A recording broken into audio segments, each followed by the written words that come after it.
¿Qué tal estáis? Estamos en un nuevo vídeo de FIFA 18. Y sí, como estáis viendo, hoy os traigo el TOTS de la Ligue 1. Acabo de grabar el de la Calcio A y este lo grabo acto seguido.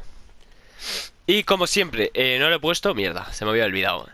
Marcelo y Quagliarella, que son los dos de Foot Champions que nos dan los dos TOTS, no están aún aquí en versión TOTS, podéis verlo, mirar. Marcelo. Ese no es, ese es el del Madrid, el Marcelo que aparece ahí, es este. Y como veis, está el de la Liga 1 y el de la Liga 1 tiene 90 de media o así.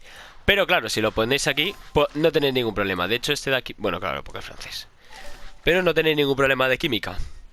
Pero ya sabéis, como este le saca un punto de media, si ponéis este, por ejemplo, ponéis aquí un MC de uno menos de media o no sé. Mira, así da más química. Que no hace falta más, pero bueno. Vamos sobras con el tema química. Mierda, me he salido. Este es... Perdón. Este SBC... Es que estoy aún con la garganta jodida. Este SBC vale como unas 60.000 monedas, 50.000 del TOTS. Si no son los 50.000 del TOTS y unas 10.000 hacerlo el resto, está bastante regalado, la verdad. Bastante barato. Yo intentaré conseguir a Gomis, también a los otros dos, ¿por qué no? Están 2 días, así que... Los miércoles... No, el martes vuelve a salir, hoy es domingo, sí.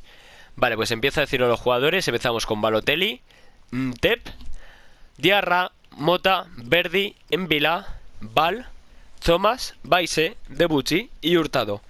Y Gomis, claro, pues si acaso. Joder, disculpad de verdad que estoy aún jodidillo. Siempre tener en cuenta los jugadores que han subido de media, los que han cambiado de equipo y cualquiera de esos temas. También tendréis en el canal el del Calcio A, los habré subido los dos a la vez. Sí, bueno, espero que os haya gustado el vídeo. Ya sabéis, suscribiros si no estáis. Dejar un buen like. Bueno, ya lo he dicho, pero bueno. Lo vuelvo a decir, nunca está de más. Y pronto se vienen los sorteos de monedas, que me acabo de caer en que no lo he dicho en el vídeo del Calcio A. Así que se vendrán vídeos del Mundial y seguramente después sorteos de monedas. Así que tenéis que estar suscritos y decíroslo a la gente para que sean los sorteos con más gente y pueda tener más opciones. Haya más. Cuando más gente haya, más monedas sortearé. Sí, bueno. Un saludo y adiós.